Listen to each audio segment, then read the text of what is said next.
Discussion, we will be going over capital budgeting and financial management. Financial management done right maximizes shareholder wealth with the development of an overall plan. It is dependent on the structure of the financial plan put in place by the organization. It incorporates the owner and shareholders' equity, access to financing, risk tolerance, and strategic goals when establishing the blueprint for the company-specific plan. The assessments used incorporate information from several products, including balance sheets, income statements, and statements of cash flows to verify the present outlook of a company's financial future, which we have discussed previously. In the presentation, we will discuss how the information is gathered and assessed using qualitative, quantitative data and a sensitivity analysis, how internal and external risks are considered, and how the results are used to establish the financial management plan. Financial management and its functions are set to establish a strategic goal for the company's financial future. In order to meet that overarching goal, decisions are made that incorporate courses of action for long-term and short-term plans to complete checkpoints in reaching the profit margin. In developing these courses of action, expenses, resource needs, and funding projections are identified. To maximize shareholder wealth, we consider the following. The owner and stakeholders decide on the amount of risk they are willing to accept and how aggressive they would like to be in pursuit of profit. With this information, they identify risks associated with each course of action and create ways to mitigate them. The risk tolerance provides further guidance in the development of the company's capital structure through the set ratios of debt to equity. Choosing investments, acceptable liabilities, financing options are all incorporated into a capital structure development in the company's budget plan. Financing is different for each company. It is structured by what equity and loans are available to the company and what the level of debt the shareholders are willing to accept. The debt projected has to be accompanied by a balanced level of return for increased levels of risk to make the system profitable. To discuss the sensitivity analysis, it is a financial model used to project the results following changes to a selected input variable or variables. It is a walkthrough for the decision-making process prior to executing a change.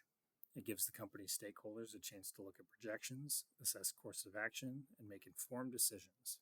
These assessments can revolve around a single variable change or selected group of variables.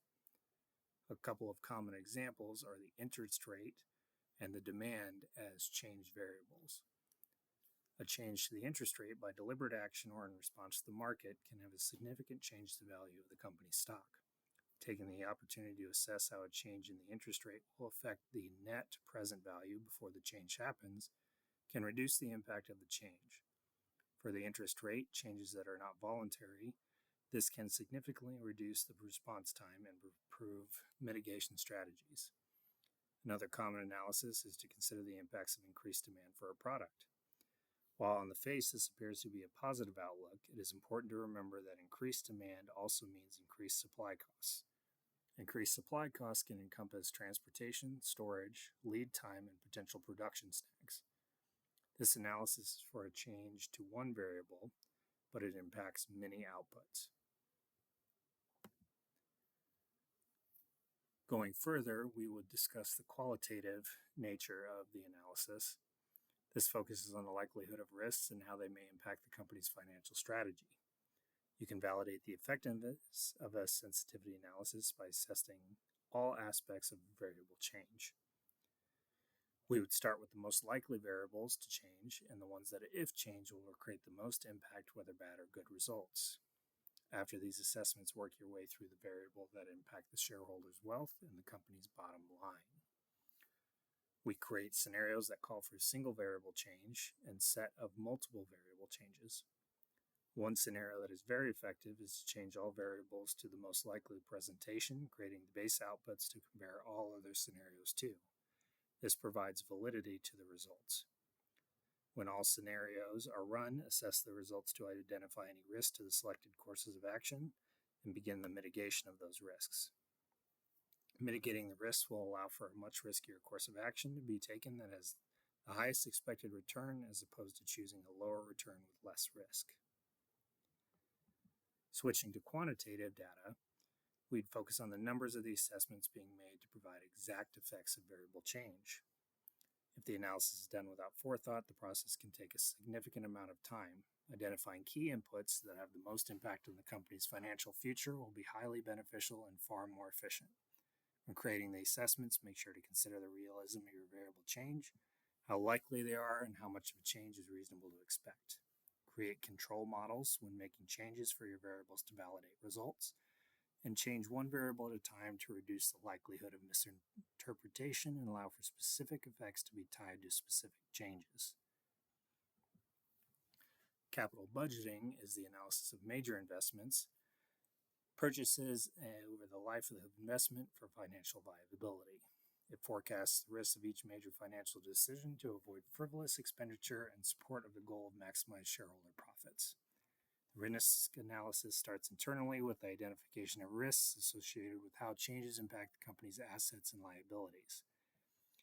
The scenario analyses discussed earlier are examples of methods companies use to assess effects of a potential action for impact in needs, gains, losses, as well as risks.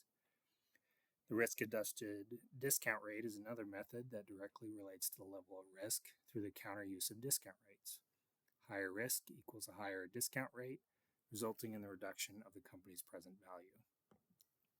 In conclusion, the sensitivity analysis is an effective tool for diving into the details of a proposed decision. Used in financial management, it is the process to identify the most effective method of maximizing a shareholder wealth. To increase wealth, the company must propose, assess, evaluate, and implement a strategic number of decisions.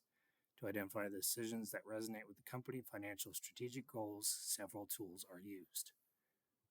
The discussion highlighted the sensitivity analysis that reviews the specific impact of outputs from each variable change for the represented company. Utilize as many tools as possible to provide the most data for the informed decision, and use the number, quantitative, and qualitative aspects of each analysis.